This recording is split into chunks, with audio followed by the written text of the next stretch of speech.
Troisième épisode des résumés en vrac et on est parti pour Your Name. Tout commence lors d'une chute d'astéroïde. Oui, non mais te fais pas chier, hein, personne n'aura la ref. Bon, globalement, on suit deux personnages, Mitsuha la meuf et Taki le gars. Voilà, maintenant que vous avez compris ça, vous pouvez tout oublier puisque ces derniers passent leur nuit à échanger leur corps. C'est vrai que c'est assez mystique et ça surprendrait n'importe lequel d'entre nous, mais du côté de Taki, ça va, ça se passe bien. Oh putain, gros nibar. Bon, visiblement, le mec est plutôt à l'aise, hein, et le film nous montre en premier lieu Mitsuha vivre sa vie de tous les jours. Ah, salut Sayaka, salut Tessie. Attends, quoi ? Ah, salut Sayaka, salut Tessie.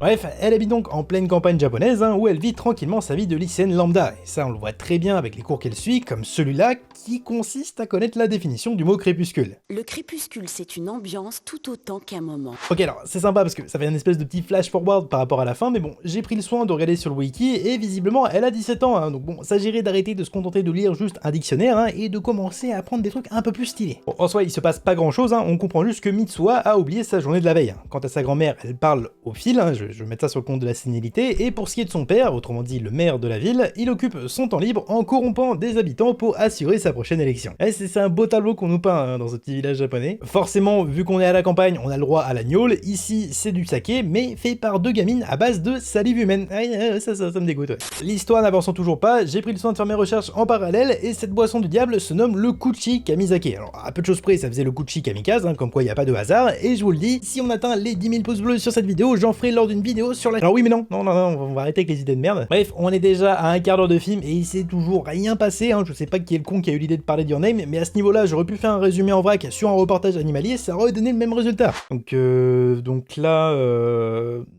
Bah là en fait on a une grenouille. Voilà. Bon, heureusement, on n'est pas les seuls à se faire un peu chier, hein, puisque Mitsuha déteste totalement sa vie. Dans ma prochaine vie, je veux me réincarner en joli garçon et vivre à Tokyo. Alors en soi, on est au 21e siècle, hein, tout est faisable, mais son souhait va se réaliser dès le lendemain quand elle va se réveiller dans le corps de Taki. Ok, attends, parce que suffit juste de crier son vœu dans la rue pour qu'il se réalise. Mais moi je veux faire l'amour. Je veux faire l'amour. Donc Mitsuha se retrouve dans le corps de Taki, ce qui va être l'occasion pour elle d'expérimenter les joies de la masculinité. C'est quoi? Elle? C'est ma bite. Eh ouais.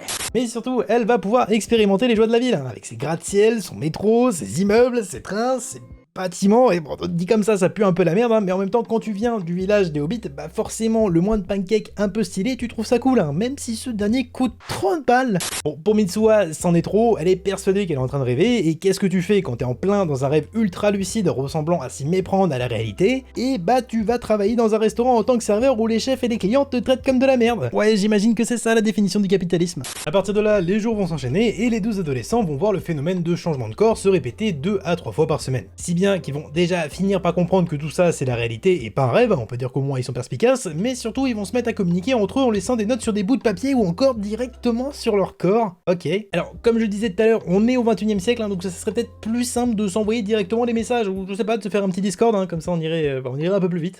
Du coup, pendant que Mitsuha vit sa meilleure vie dans le corps de Taki, ce dernier se tape les corvées de la campagne, et notamment les grandes randonnées de 3 heures à base de grand-mère sac à dos. C'est quoi ce trou du cul Du monde. Bon, heureusement, il va pas tout perdre parce que Mitsuha va lui arranger un coup avec une collègue de son boulot. Et j'aurais pu trouver ça cool si elle avait pas 24 ans et lui 17 ans. Il y avait pas de chance. Enfin, vous l'avez compris, on est reparti dans un moment où il se passe rien de bien notable, hein. On les voit juste vivre leur nouvelle vie. Heureusement, ça se termine vite, un peu comme le rencard de Taki. Enfin, peu importe. Merci pour aujourd'hui. On se voit au travail? Et finalement, tout se retrouve chamboulé lors d'une deuxième chute de comète qui vient de 1 rompre toute communication entre les deux tourtereaux et qui de 2 annule leur phénomène de changement de corps. Mais tout ça, on s'en fout parce que Mitsuha a une nouvelle coupe de cheveux. Quand une femme change d'homme, elle change de coiffure. Après ça, Taki, ayant un peu le seum d'être passé à côté de la joie de se sentir adulte, décide de partir à la recherche de Mitsuha sans savoir où elle habite précisément. Du coup, il se retrouve à l'autre bout du Japon en train de faire des croquis, et même si un mec qui force autant pour retrouver l'adresse d'une meuf qu'il a bloquée, j'appelle ça un harceleur voire un malade, bah ça finit par porter ses fruits. Et oui, hein, n'oubliez pas les enfants, vous êtes en sécurité nulle part. Du coup, ça y est, ils vont enfin se retrouver et vivre leur amour passionnel. Et ouais non, attention, on fait signe de l'oreillette que la clim est arrivée. Ah oui, en effet, ouais, il semblerait que Mitsuha soit en réalité morte il y a 3 ans de ça, hein, lors de la dernière chute de la comète.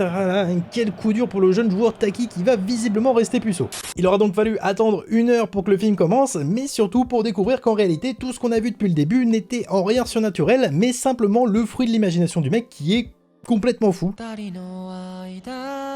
Oh, ça va, je rigole. Bref, il découvre donc que tous ceux qu'il avait côtoyés lorsqu'il était dans le corps de Mitsuha sont morts, si bien qu'il en vient à douter de ce qu'il a vécu.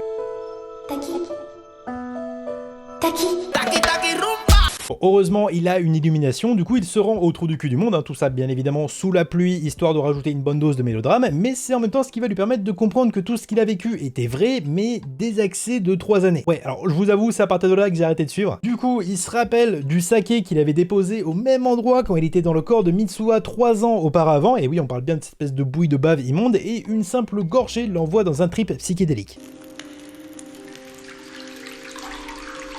Bravo, vous êtes sur internet. Bon, outre l'effet hallucinogène sympa, ça va lui permettre de découvrir plus en profondeur la vie de Mitsuha, notamment l'histoire tragique de ses parents. Tu es triste? Arrête. Finalement, il se réveille dans le corps de Mitsuha et se met à pleurer en se caressant les seins. Oui, c'est bien, on voit bien ce qui lui a manqué le plus. Hein. Bon, à partir de là, Taki n'a plus vraiment le choix, il va devoir tout faire pour sauver les habitants du village. Heureusement, il n'est pas tout seul, hein, puisqu'il va être accompagné des amis de Mitsuha qui, sans trop d'explications rationnelles, acceptent gentiment de faire exploser une centrale. Alors certains appellent ça de vrais potes, pour moi, c'est juste des terroristes. Surtout que le truc, c'est que à cause de ça, ce con va prendre la confiance et penser que tout le monde va le croire aussi facilement. Du coup, il fonce voir le maire, qui est aussi le père de Mitsuha, pour le prévenir que le remake de Smallville qui va arriver, il va pas être des plus fun.